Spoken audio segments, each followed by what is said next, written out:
Hello everyone, my name is Brodie Pyle. I'm coming to you from the wonderful Gippsland. Now, before I do start today's session on young people in rural disaster recovery and emergency, I would like to put out a quick content warning to everyone, just to make sure that everyone is aware. There will be some links and stuff put into the chat and some different people that you can chat to if you are affected by any of the subjects spoken about today. But before I hand over to Carla, I'm going to chat about my experience, especially living in Gippsland with the East Gippsland fires. Myself, I live in Warragul, so I'm a little bit further away from East Gippsland, but my friends who live in East Gippsland or have holiday houses were really affected, and the travel industry up there, the businesses were all really affected, and it was a really, really sad and heartache time for that area. Gippsland Jersey owner Sally Jones and Steve Ronalds, I remember having a conversation with them as they were saying how close the fires were to their factory in Lakes Entrance. So it was a really unknown time if they would have to evacuate and leave their factory, their business, their baby behind for to be burnt down, which is really, really sad. But luckily they were safe and nothing ended up happening, which was really, really good. But so many people were affected by these fires, and people are still hurting now, especially with COVID and everything. It has really put a massive a cloud over everyone and really dampened Gippsland, which is really sad, but we're slowly starting to build back up, and people are wanting to come down here, buy a house down here, because who wouldn't want to live in Gippsland? But yeah, we've just got such a beautiful area, and if you're looking for somewhere to go these holidays, especially with border restrictions, why not head to Gippsland? There's so many beautiful places. But I'm going to get started now and introduce this session fully. So in disaster, it's vital to provide resources to specifically support and empower young people, not only into the intermediate aftermath, but also as part of the ongoing recovery and rebuilding over the several years. In wake of 2019/20 fires and COVID, how we've collectively ensured that young people have a central role in decision making. So how we can ensure that they get dedicated and specific roles on local, state and national recovery committees and other advisory bodies. So this whole session is really, really great and really informative about this awesome topic, and you can really learn a lot. I know I'm excited. We've got some great speakers lined up, but I will just quickly hand over to the lovely Carla Hall, who is the Rural Youth Project Coordinator for YACVic. Thank you, Carla. Beautiful. Thank you so much, Brodie. And I really love your Gippsland Championship. It's just gorgeous. Welcome, everyone. My name is Carla Hall. I use she, her pronouns, and I'm the Rural Projects Coordinator with YACVic. I would like to encourage all of you as we go through and listen to our beautiful speakers today, if you have any questions that you can pop them into the chat. We will be having a Q&A at the end of today's session. Right, so a little bit of a background. YACVic was kind of worked on developing a series of disaster recovery protocols back in February 2020 following the bushfires. And off the back of this work, they were engaged by the Department of Education and by Bushfire Recovery Victoria to develop a opportunity for young people to come together to voice their opinions, their concerns, their stories, and their skills and knowledge around being involved in disaster recovery and emergency management. YACVic, I came on board around September of last year and assisted in recruiting for a fantastic working group of young people from these bushfire affected communities, particularly around East Gippsland, Alpine and Towong Shires. The working group helped to kind of shape what this program was going to look like.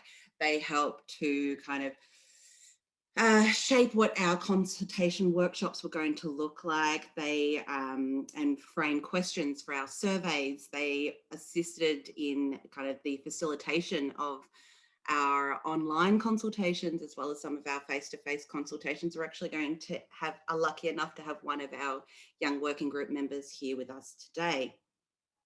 Our consultations took us right across these impacted areas. We did face-to-face road trips, as well as online consultations with young people and community in schools and in places and spaces where young people felt comfortable in coming together to discuss their experiences and their recommendations for moving forward in their recovery journey, and also identifying where young people have a place in emergency management and disaster recovery, and where they feel comfortable in voicing what they want to see moving forward into the future, and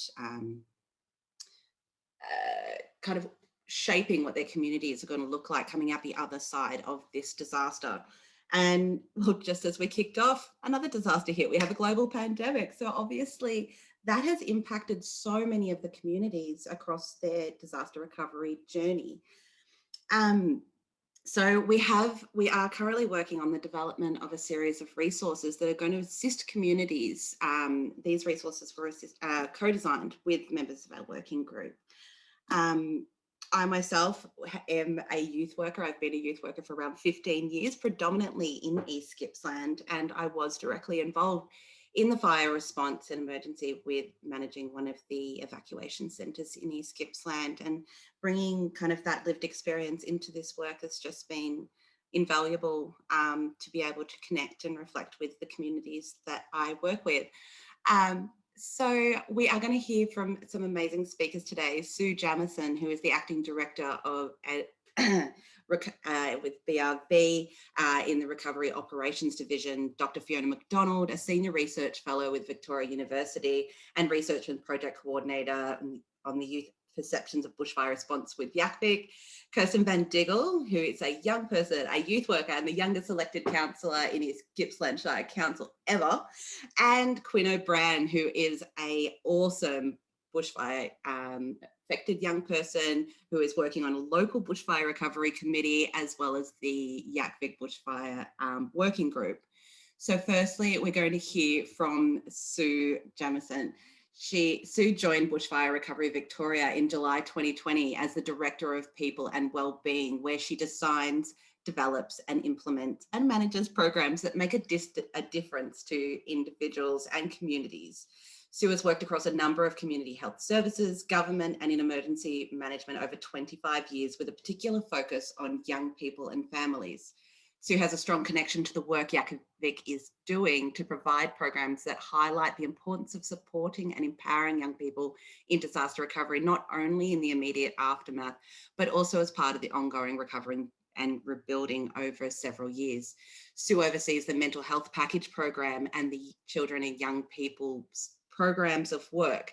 Sue and BRV recognise the value and importance of young people's voices in the recovery space, and is committed to continuing to listen and engage with these voices as their recovery journey progresses. Welcome, and thank you so much for being with us today, Sue.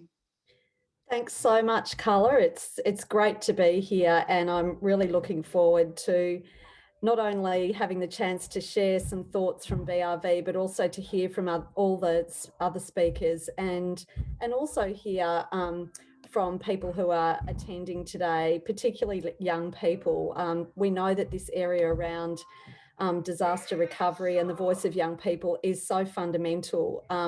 Young people are our future, and we've got to make sure, as we continue to face disasters, that we've got young people really central to decision making and that their voice is heard. Before I begin, I'd like to acknowledge that I'm joining you from the land of the Wurundjeri people of the Kulin Nation, and I'd like to pay my respects to Wurundjeri elders past and present, and to any Aboriginal people here today. And I offer this acknowledgement in Bushfire Recovery Victoria's commitment to Aboriginal people self-determining their recovery. And I recognise and value the ongoing contribution of Aboriginal people and communities, and how this enriches our society more broadly. I use she and her pronouns. I've got long blonde hair, brown eyes, and I'm wearing glasses, a scarf and a grey top. And I also happen to be the mum of an amazing young person, Will, who is a dancer and a performer. So I'd like to start by just talking a little bit about the context of young people and disasters. We know that natural disasters have significant impacts on young people, and we know that they're often affected in really unique ways. The recently released VCOS Bushfire Recovery Project Consultation Report, which was called Perspectives from the Front Line, really confirms that following those 1920 bushfires, many young people became quite isolated from their schools, from friends, from community, and from social events that might normally have assisted their emotional recovery. The bushfires have also had a lasting impact on young people with disabilities, including young people with autism or heightened sensory responses, some of whom struggle with the sound of emergency vehicles. Schools, youth groups, recreation places, arts facilities and sporting clubs were all closed or cancelled due to COVID. Carla's already mentioned that. And many young people became disengaged with their own communities. But despite all these challenges, we know young people are smart and brave and energetic and creative and resilient, particularly those young people that were impacted by the fires in 1920 across East Gippsland and the Northeast. So as I thought about the question of how do we collectively ensure that young people have a central role in decision making, I want to share my thoughts on that. It's clear that young people need to have an influence over decision-making processes that affect their lives and their communities. That goes without saying. Young people need to be actively listened to, and they also need a voice and access to a platform for engagement. And I think in the early work of Bushfire Recovery Victoria, as a critical community need, we had a project which we set up where BRV, or Bushfire Recovery Victoria, and DET, which is the Department of Education and Training, commissioned YACVic to find out young people's experiences of those 1920 bushfires and to really get their views on what's required for their recovery. And following a series of workshops with young people, YACVic developed a great report showcasing the voices of young people. The key themes that were identified in this report are that young people are really keen to participate in skill development and employment. They're particularly interested in jobs that flow from the recovery and rebuilding efforts. This includes involvement in environmental conservation projects and groups, that access to mental health and wellbeing supports and addressing stigma is critical to recovery, and young people would like to contribute to effective engagement with the community on youth issues. BRV and DET are working to reflect and respond to the needs and voices of young people to ensure that they can lead their own recovery, but also more broadly contribute to the recovery of communities.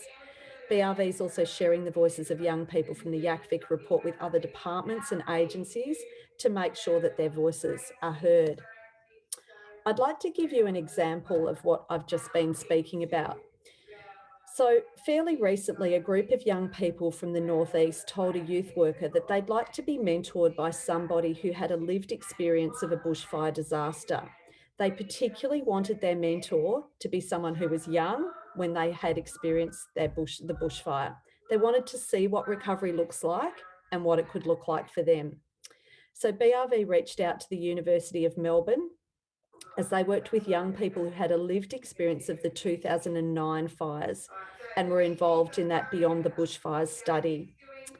The University of Melbourne said they had a small group of young people who developed resources on recovery and that these young people were really keen to help others. And eventually, one young person was identified to be a mentor for this group of young people. BRV also contacted YACVic due to their amazing experience in supporting and empowering young people to be leaders, and a mentoring pilot project was developed to train this young mentor and ensure there was a safe and positive and really inclusive space that was created for all the people involved in the pilot. It's going to be evaluated and it could potentially be expanded. I'm sharing this story to really show you that BRV understands and responds to the views and needs of young people. we're taking action to make sure their wellbeing ideas and aspirations are considered. I really encourage all those agencies that are part of today's conference to engage with young people and share their voices with government and with the broader services sector and communities. We really do need to work together to provide young people with a platform for engagement, and we need to follow through with our commitments. In terms of specific and dedicated roles on local, state and national recovery committees and advisory bodies, I think that's a really important question. I know that there are a few community recovery committees which have young people as members, and obviously have a person on the panel today, a young person who's the youngest elected member of local government. Many of the committees and bodies are made up of community members, and it's really important that the community sees the value that young people can bring in decision-making groups. And I think there are a few steps that actually help young people to get involved in recovery work. It's really important to discuss if it's safe for young people to join the groups. You don't want to have a situation where young people are being ignored, where they're seen as tokenistic or disempowered. If that's the case, then there's some wellbeing cultural work that might be required.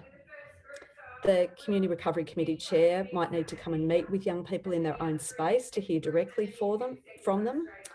I think sharing the voices far and wide, really encouraging young people and providing them with a platform to speak, and promoting relevant opportunities, ensuring information is presented in a clear and inclusive language. So I really encourage people to consider what it means in workplaces. Is there a pathway for a young person to volunteer, do an internship or get a job? It's something that I'm not just asking, but that I'm also considering for us in BRV. Just to really finish off my presentation, I wanted to just mention a couple of other things that BRV is doing to support young people. We have a significant bushfire recovery mental health package that's been implemented across East Gippsland and the North East. And that does a whole range of things. It's not just about access to mental health services, but around community resilience activities, ensuring that the recovery of young people is supported through things like mental health first aid and trauma, informed care training, parenting skills after traumatic events, information sessions for that, and health and wellbeing programs such as local exercise groups, social events, carer supports, and so on, which we know have been really challenging through COVID. Through the partnership that we've had with DET, we've also helped by providing funding towards the state schools relief, making sure there were grants available to help kids get back to school, extending the camp sports and excursions program, ensuring there's a casual relief teaching pool, and also a partnership with Beyond Blue's BU, Bushfire Response Program, that provides trauma support and recovery planning. I'm really keen to hear your questions and thoughts, either in this session or at some other point. I'm in awe of the amazing work that you all do, and we'll continue our focus on young people and really ensure that you've got a voice and influence in your recovery journey. Thank you.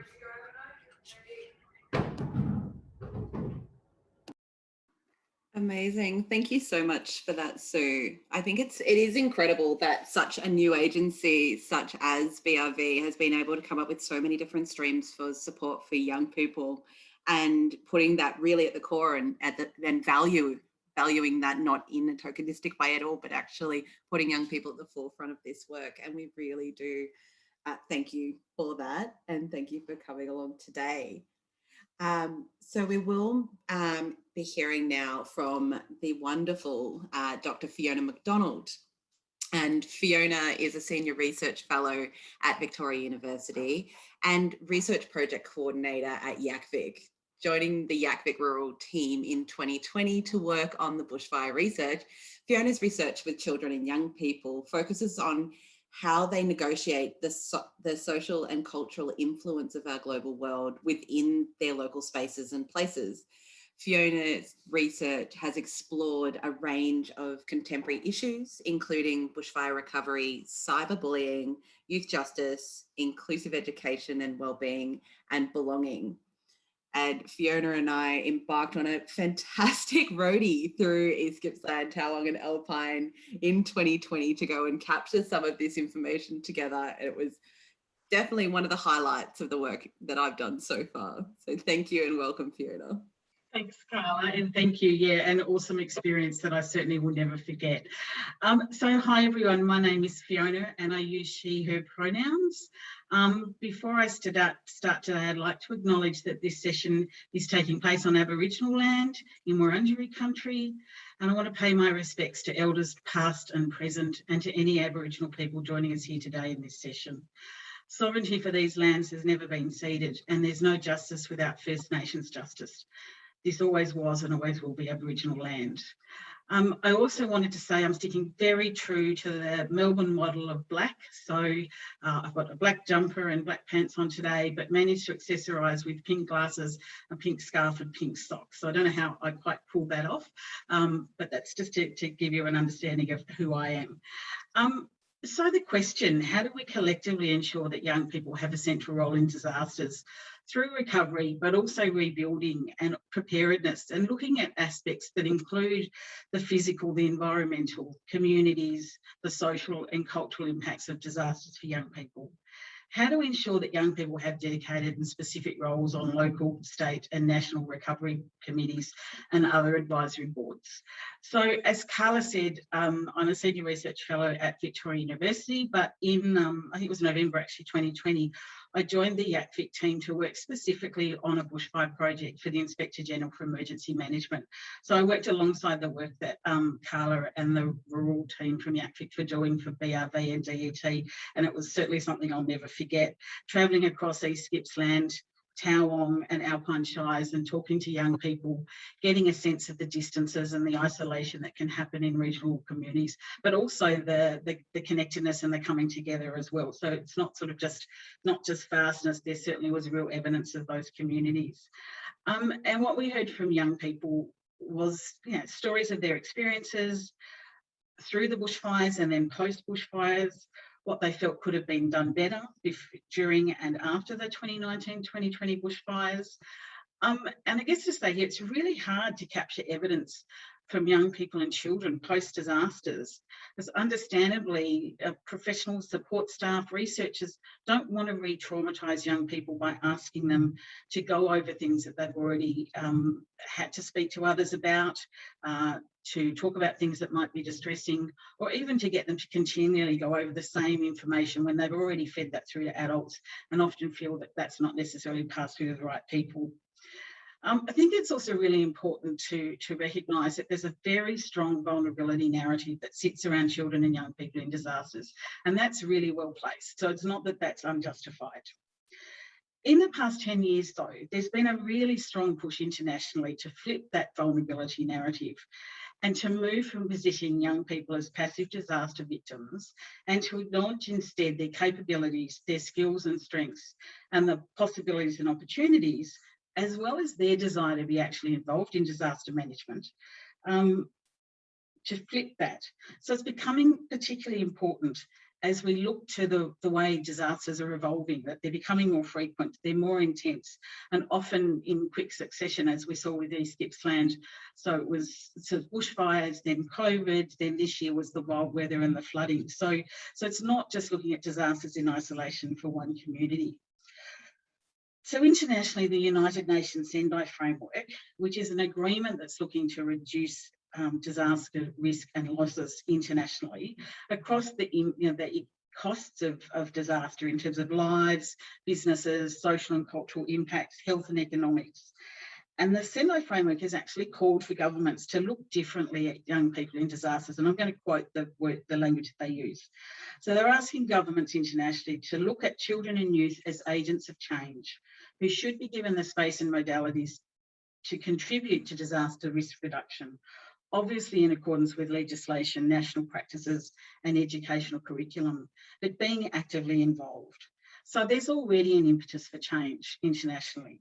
And then if we look at nationally and the Australian context around disaster management and planning, one of the biggest phrases and focus of Australian disaster management is on building resilient communities in preparation for disaster, so that if disasters happen, those communities are always resilient and can pull together. And young people are a really important part of local communities. And actually, if you look at the statistics, can be up to 30% of some communities. So it really makes sense that young people are actually involved in this locally community resilient sort of focus as part of disaster management. It's also really important not to assume that young people don't want to talk about their experiences, or that they don't have a perspective of how things could be done differently or better, or that they don't want to be involved.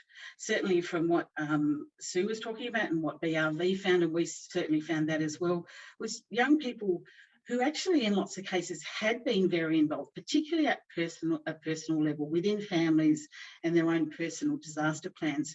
But there was a real lack of frustration that we saw it, the lack of opportunities to be involved in communities more collectively. So looking at how they can be involved in community recovery and rebuilding. And that's not to say that there weren't some amazing things happening, because there certainly were, and there's some amazing stories that we could go on and on about, but I'll leave that to Quinn and Kirsten to talk about how young people engaged in that space. So what we also got from the, Sue's already spoken to some of the findings out of the BRV DET reports, but we also found from young people that they wanted to be better and more directly informed about disasters. They wanted to know more that was giving them information about their own local context, the things that they could do or needed to be involved in to help themselves and also their peers and their families and others. And that was across sort of before, during and after bushfires, so wanting more direct information. Communication avenues, and I'm sure in any report that comes out of the bushfires, there certainly were challenges, but young people want to stay in touch with families, their peers and communities during and obviously after recovery. And that was really important when young people and families were often moved and unable to return communities for weeks on end. Young people told us that they wanted to have more accessible and locally based support. And that's not just trauma-informed support, although that's obviously really key, but they also wanted youth-focused programs and opportunities and safe spaces for young people to come together to think about how they might lead their recovery from this disaster. They demonstrated a really strong desire to be actively involved in recovery and their community from these disasters, but also in preparedness for other ones, for future events. As we know, at some stage, we don't know where, but all the statistics show these are going to continue to happen. And I think really, really importantly from today's discussion is what young people are telling us. They want adults to learn from their experiences through 2019, 2020, not just the bushfires, but the ensuing pandemic and how that impacted on that recovery and support. They want us to learn from what it was like to be a young person in regional and rural Victoria through 2019, 2020, and obviously this year. And they were also really open with some amazing solutions about how things could be done better. So what are we doing with that information? So at YACVic, and it's my role as a researcher, we're taking those experiences and perspectives, like Sue was talking about, young people's ideas and solutions, and sharing that with governments and organisations and decision makers at local, state and national level. And we're doing that through reports, through meetings, through conference presentations like today, and in publications that we have in preparation for national and international audiences. Sue talked about a project with Melbourne University. We're also developing a research proposal that positions young people at the very centre of disaster management and risk reduction and community resilience building, to trial a model that might look at different ways of engaging young people and empowering them across disaster management. And we know that you can't do this in the middle of a disaster. So we need to do this outside of that framework so that we can learn from what young people have told us over the last couple of years, and look at their strengths, the valuable contribution that they can make to locally led recovery, risk reduction and preparedness, and have plans in place so that young people are already part of the solution to when a disaster happens.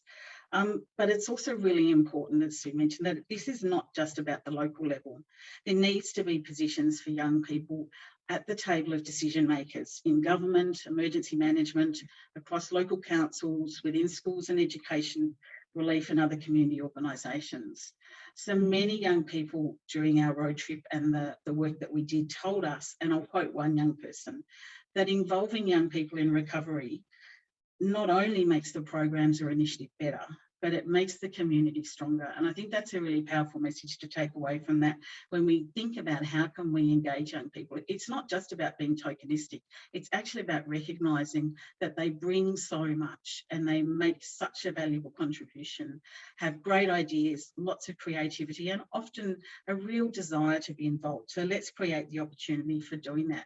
Because when we do, we empower young people not only to be involved, but actually to take an active role in addressing their own vulnerability and flipping that vulnerability to show that sometimes actually involving people who it directly affects might actually ultimately be the greatest solution. So thanks. I'm going to wrap up there. Absolutely. I couldn't agree more, Fiona. Thank you so much for that. And I am genuinely so excited about what comes next in terms of the research that is coming out. So once again, I'd just like to encourage you, if you have got any burning questions, pop them down into the Q&A or into the chat box as we move along so that we don't lose those out. We can have a very rich discussion towards the end here. So now I would like to introduce our next speaker, Kirsten van Diggele. Kirsten is a 25-year-old East Gippsland resident who wears many hats and is extremely busy. So thank you so much for coming along today.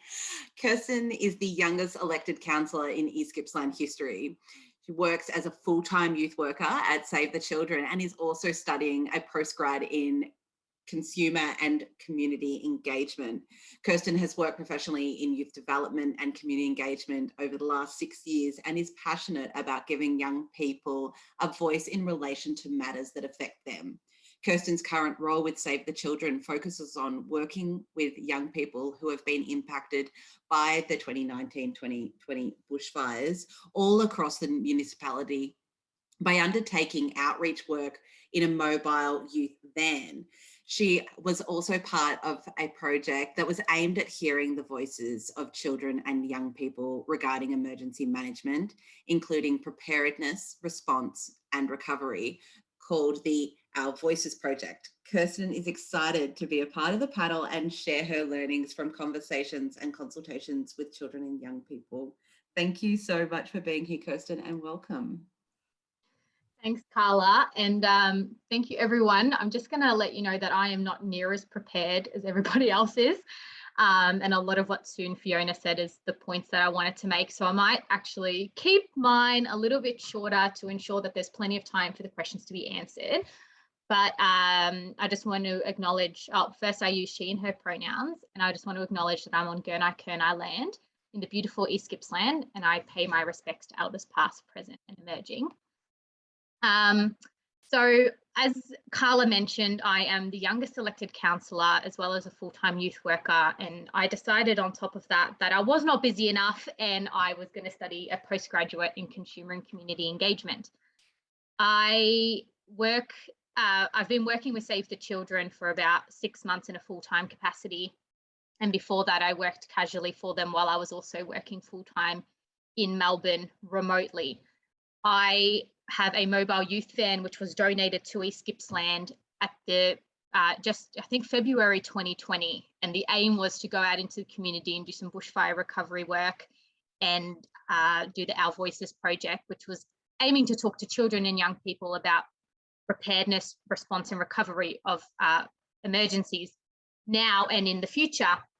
The wonderful initiative of the youth van, which we've always dreamed of in East Gippsland, of having a mobile youth space given our local government area is about 21,000 square metres.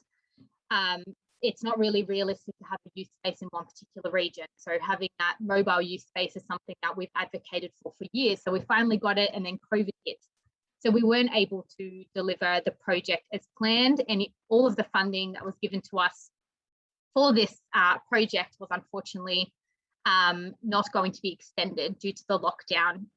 And so I guess without drawing reference to what Sue and Fiona have spoken about, I wanted to just point out that a lot of the initiatives that have come to East Gippsland have been really great. And as Fiona mentioned, you don't want to go and re-traumatize these young people. But what I did notice that there was a lot of city-centric thinking. And by saying that, it just means that, like, we were saying, oh, this particular project's not going to work, this particular consultation, the way you're asking us to do it is not going to work. But people from head office and from the funding bodies were saying, no, we need it delivered in this particular way. And I've noticed a lot of the time with funding that's injected into our region, it's very strict with how it's spent, which I do understand, but sometimes that just doesn't meet the needs of the community. So I now, apart from when we go back into lockdowns, I go out into a lot of communities and I talk to young people about their experiences and what it is that they need now. And to be honest, a lot of young people, they do want to be involved in decision-making processes, but there's also a lot who just simply don't. A lot of people want to move on. A lot of people want to just have life return to some sort of normalcy. And at the moment, that's obviously really hard. But what I'm noticing is, yes, young people want a voice at the table, and hence the reason I ran for council. I never had a dream of running for local government. I had a lot of people ask me if I wanted to go for council, and I said, absolutely not. That is not a career path for me.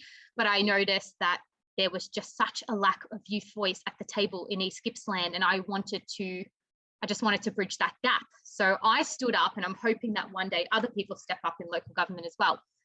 So I, unlike most people, don't have very succinct notes on my computer. So I think I just want to draw reference to the fact that young people know what they need in our region. And it would be great if money could be injected into the region and the small little townships makes their own decisions about how that money is spent. I can see the comments, thank you.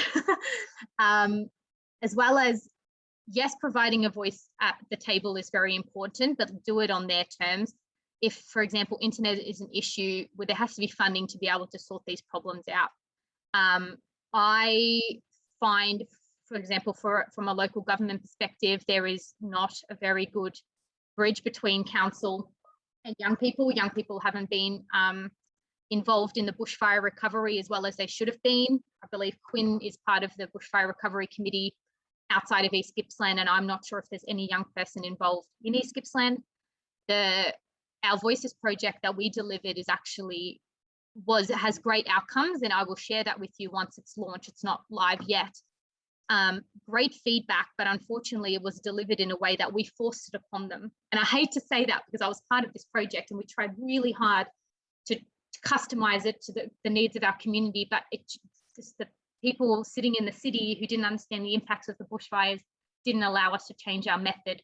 So we probably didn't get as much engagement as we would have liked, and we probably could have, and we will learn to make safer places in the future. I think the outcomes are really great, but it's just important to note that we know what our community needs. And I just want to stress that in the future. And then if in terms of support and empowerment for young people in decision making, having a seat at the table, as Fiona mentioned, is really important. I would love to see that it's mandatory for councils to have a spot on the councillor group for young people, for someone under the age of 25.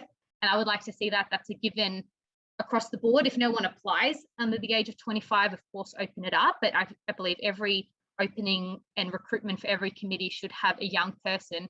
And I would also like to see that young people are on boards, advisory committees, and always consulted. And I recently heard a term that no young people are hard to reach. There's just people that are seldom heard. And I love that. So I'm going to wrap up. I will leave the experiences of young people to Quinn to discuss. But if anyone wants to discuss any of the outreach work I've done in outreach communities, please feel free to ask. Thank you so much, Kirsten. I think you raised so many valid points in your spiel. That's incredible for an unscripted kind of conversation. Thank you so much. I know that the My Van was actually brought to the evacuation centre in Bairnsdale during the disaster and created a place and a space for young people in that emergency situation to actually have a sense of belonging and a place to go that was just for them and so valuable. And thank you for continuing and championing that work. Okay, so now we're going to move to our final speaker today, Quinn OBrien. Quinn is a current youth of today's society. I love that. Quinn. Quinn was born and raised in Corryong in the Towong Shire and living a somewhat mundane life until the 2019-2020 bushfires, when she and many others had to face firsthand the devastation to which the bushfire caused. She then became an initial member of Corryong's youth working group, working with and supporting YACVic's Bushfire Recovery Working Group. At the start of this year, Quinn then decided to pursue a degree in criminal psychology at Wollongong University, whilst continuing to support bushfire recovery and the advocacy of youth involvement. You've been so busy, and thank you so much for being here, Quinn. I'll let you take it away. Alrighty, so my name is Quinn, as Carla said. My pronouns are she and her, and I'm currently in Corryong, sitting on the land of the Diggele people, which I'd like to pay my respects to the elders past, present and emerging. It's really great to be here and share my experiences throughout the bushfires, as well as to give you guys an insight into how the decisions made have impacted on the youth of today. So this is my story. It's interesting what comes to mind when asked about my experiences throughout the bushfires. There are certain memories that I've subconsciously associated with the events, most of which illustrate a fairly grim picture. But as life continues to progress, so have these negative connotations behind all of these memories that I have. My perspective has continued to broaden, and I guess you could say I've started to focus on the more uplifting side of things. I always think back to the day before the fires reached Corryong. We were still planning where we were going to celebrate New Year's. We were still so naive about all that was going to happen. I woke up to a bunch of texts and then went outside only to see this haze of orange starting to encompass Mount Minimatite, a mountain that I'd always seen as a barrier between us and any previous fires. I always knew that if Mount Minimatite was sweet, then we'd be sweet. So that morning when I went outside, it felt as if this cloak of invincibility that I guess to some degree we all thought we had was now gone. The fires got closer and the smoke replaced the blue sky pretty quick, becoming a blanket over the valley for months, and nearly everyone was leaving town. We stayed until the last convoy out, and during that time it felt as though we were living in a lawless society. But instead of it being every man for themselves, it was everyone in the area working together against the fires. I found myself driving through town with my hand in permanent wave formation because everyone else was doing it. It was the quick check-in that became a symbol of compassion. We were managing to the best of our abilities under extreme circumstances. But after the fires, it felt as if there was no real time to heal. I lost one of my close friends to mental health. COVID, as you all know, played a super hard part in any recovery. And we lost too many other young men in our community throughout that whole period of time also, which, since Corryong is a small place, really affected everyone. I could see the devastation in the town and I wanted to help. I joined the youth working group as a way to have an input on the recovery process, as well as to get a better understanding of how the mental health services available were operating. The bushfires also gave me an opportunity to involve myself with YACVic, where their desire to share the importance of acknowledging youth advocacy influenced me to branch out and consider a whole other concept of issues and ideas that I normally wouldn't think about. I reached out to a few people, conversations started happening, and it seemed as though the initial bombardment of all these counselling services was a somewhat band-aid approach towards helping the mental health in the town. Forced healing at school, which is already uncomfortable, from an outsider who doesn't know these individuals and what they've been through, trying to tell them what's best for them, and then minimal follow-up counselling later on. The youth in this town had just gone through a major shock and were expected to know how they were feeling when they were still trying to process everything that had just happened. People need time to heal, and everyone's way of reconciling their emotions is different. And we know this. We know that the way one person perceives something could be entirely different to how another person perceives the same thing. So who's to decide what's best for the youth of today if no one's asking the youth themselves? I found that time has been the best method for people to overcome adversities. Youth, not just in Corryong, may have a hard time talking about everything that's going on, because there's a tendency to consider one's own problems to be lesser than another's. Rather than just telling the youth it's okay to not be okay, allowing them to discover what works best for them with the support of these services, as well as providing them with an opportunity such as the one YACVic did for me, may enable an individual to gain a better perspective on issues relevant to their own, which in turn may provoke greater cause of action regarding these issues. My experience throughout the bushfires changed my ideology of life quite significantly, and I was lucky to be able to include myself in the recovery process, because without having this opportunity, I'd have a lot of unanswered questions regarding what's being done to help anyone else who might be struggling, and I'd have no platform to offer my help. Sometimes the greatest feeling of fulfillment comes from helping others, not feeling so helpless. The working group and YACVic have created these opportunities to give back, and it's so encouraging to see other young members of the community acknowledge this and begin participating in not just recovery, but any future plannings. And you can see the contentment begin to rise as the progress continues. We are productively recovering. Our small achievements have opened new possibilities and formed a greater connection to the place that we call home, improving mental health in small steps, whilst benefiting the community and hopefully others around us, which is always the added bonus. So thanks. Thank you so much, Quinn. I always have such an awe after I hear you speak when, yeah, your story is incredibly powerful, and I thank you so much for sharing with us again. I remember the first time I visited Corryong, and we were having a chat, and we had our initial questions, and we were talking about kind of the ultimate goals for recovery and what you would like for your community to look like. And Quinn turned around and said, "Oh gosh, can you stop asking us to think outside the box when we don't know what the box is?" And I think that just framed most of the work that was done by YACVic with our communities following that. Absolutely amazing. So I'd like to invite our panelists to join us back into the chat. If you can turn your cameras back on.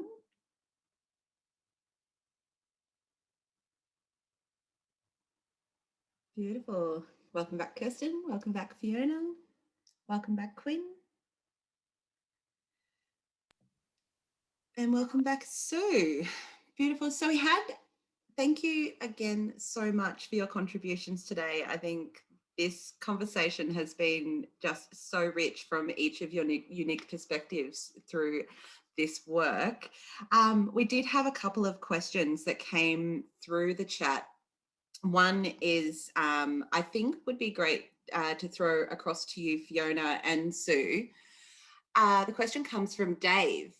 Are there lessons from the Black Saturday fires 2009 that were not incorporated into policy and practice related to youth response to disasters? I remember the post Black Saturday, this was the focus for schools, etc. I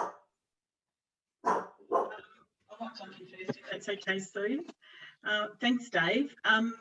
Really great question, and hard to know exactly without going back and looking at all the recommendations, kind of what has and hasn't been implemented. I think one of the things that, as we were looking at the at last year's kind of bushfires and looking at the reports and writing around, you know, what have we learned from the Black Saturday bushfires that feeds into what sort of did or didn't happen in 2019 and 2020 is that a lot of that sort of information and evidence that was coming out of Black Saturdays is now hitting that 10 years sort of post-disaster, and Sue referenced that sort of the 10-year reports that are sort of coming through. And I think that in that there's some real evidence that some of the things that were implemented really worked, and there were others that they need to be, that not that they were wrong, but there needs to be more work done on it and tweaking around that.